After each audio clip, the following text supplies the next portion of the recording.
இன்றைய நாளுக்கான 3வது ப்ரோமோ ரிலீஸ் பண்ணிட்டாங்கங்க. ரொம்ப இன்ட்ரெஸ்டிங்காக நம்ம எதிர்பார்த்துக்கிட்டு இருக்கோம்.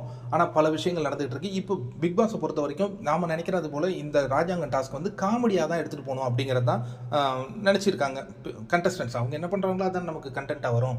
இப்போ என்னென்னா கவலைப்படாதே சகோதரா அப்படிங்கிற ஒரு பாட்டு இருக்கும் இல்லையா, அதை வந்து இமிட்டேட் பண்ணி இவரை கலாய்ச்சிட்டு இருக்காங்க. யாருன்னா நம்ம தர்பீஸை தான் கலாய்க்கிறாங்க. அவர் முட்டை பப்ஸுக்காக இந்த பிக் பாஸ்க்கு வந்தவர், சாப்பாட்டு திண்ணி, சாப்பாட்டு ராமன், அந்த மாதிரி அவங்க பாட்டுகளை கொண்டுட்டு போகிறாங்க.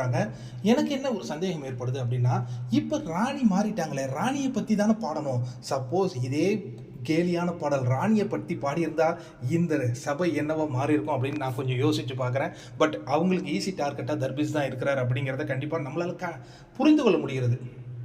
இன்னொன்று, அதுதான் என்டர்டைன்மெண்ட் அப்படிங்கிறாங்க.